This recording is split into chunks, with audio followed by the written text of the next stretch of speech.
Investment opportunities are expanding. FAO is preparing to transform into the largest industrial city in the Middle East, and MF confirms support for Iraq in developing financial policies. Quote, "The development road will transform Iraq into a pivotal commercial center linking the East and the West through advanced industrial cities extending from Al Faw to the Turkish border. All I can say is wow.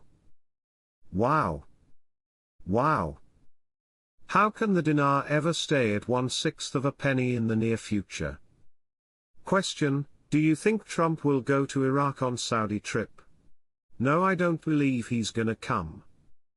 The only way is if Sudani pulls the trigger on the exchange rate. This report is from a culmination of many meetings they were having with every department that you can think of, but mainly the IMF, US Treasury and the World Bank was spearheading this. We had everybody at these meetings, not just countries. We had a lot of different companies that came in. Our dear friend that we call East was also involved in these meetings. These meetings have concluded and there is a date.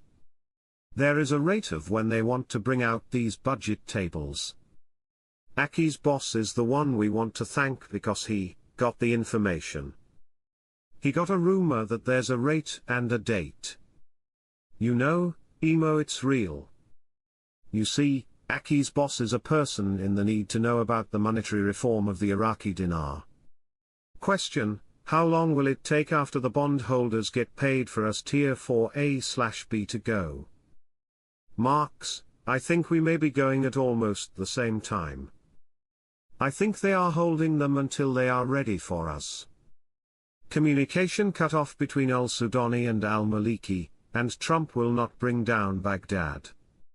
Saudi report, urgent quote, American diplomats who had just returned from Baghdad, stating that the Donald Trump administration is reviewing the situation and may issue unusual sanctions on Iraq, but in doses similar to chemotherapy.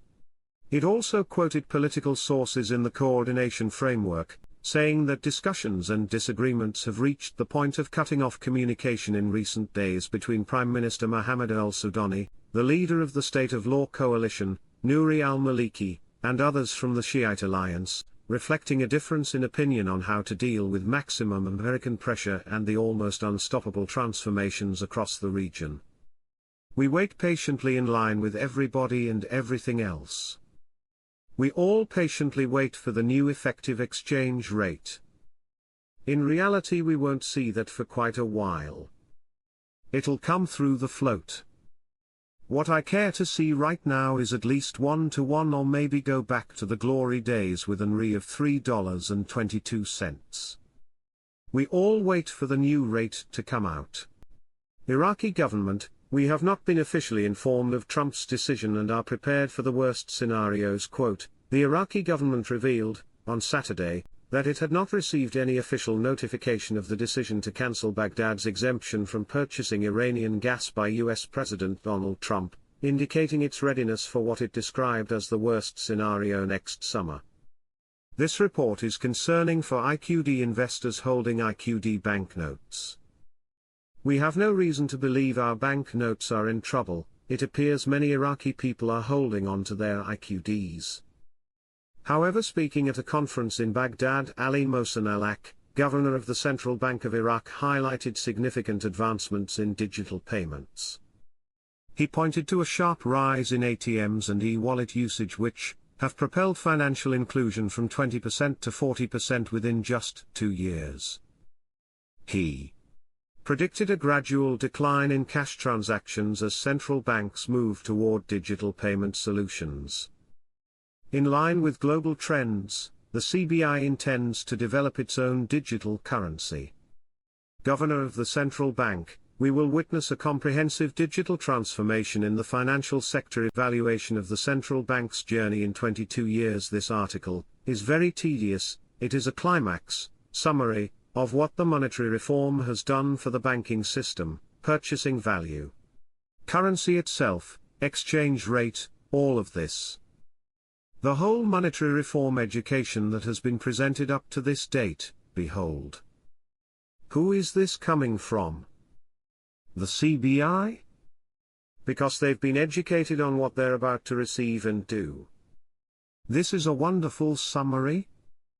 Inflation's freefall, Iraq hits 2.8%, economic hopes soar. Yes, only 2.8%, and this is fantastic and amazing news, since this is way in line with acceptable inflation rates for country, according to the IMF. Question: will Iraq have an RV or an revalue or reinstatement? Marks: I think it will be an around $3.23 or so at the bare minimum. More if they take into account inflation. Be serious about it. You know very well it's coming, you can read the signs. You can't read Arabic, but you can read English. You have the cerebral capability to understand that's a good guy, that's a bad guy, and the good guy is saying the good things and the bad guy is saying the bad things. So deep in our hearts you should sleep good like I did. Independent MP Hussein al-Sabari revealed on Sunday that there is a tendency to dissolve the Iraqi parliament, and hold early elections, if its sessions continue to be disrupted. Al-Sabari told Shafaq news agency, the lack of a legal quorum for the convening of the House of Representatives sessions caused us a problem and embarrassment, in addition to the fact that this matter disrupts the oversight and legislative role of the Council. He added, we asked the Speaker of the House of Representatives to go to early elections instead of the continuous disruption of the work of Parliament, indicating that if the situation of the Council remains disrupted like this, we will move to collect signatures from the representatives to dissolve Parliament and go to early elections. The House of Representatives is witnessing a continuous disruption of its sessions, due to the lack of a legal quorum to hold them, despite announcing the agenda and setting the date of the session. The legislative elections are supposed to be held next October, which is the constitutional date. The head of the Iraq Future Foundation, Mana al-Obeidi, revealed on Sunday the rate of Iraq's revenues and spending during the last 10 years. While he indicated that the country spends $100 billion annually, which is higher than the annual spending of 3 countries with strong economies, he pointed out that the country's problem is not with resources, but with the way they are managed.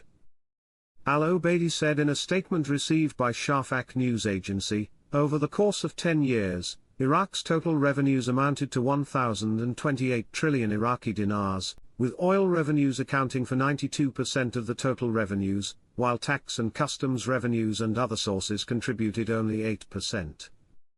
He added, in contrast, Iraq spent 1,007 trillion Iraqi dinars during the same period, in addition to unliquidated loans ranging between 100 to 150 trillion dinars, which means that total spending exceeded 1,100 trillion Iraqi dinars, which is approximately equivalent to $1 trillion. He continued, therefore, Iraq's annual spending rate becomes around $100 billion, which is higher than the spending rate of many developed countries, as the annual spending rate for each of the following reached: the United Arab Emirates, $65 billion, Malaysia, $82 billion, and Singapore,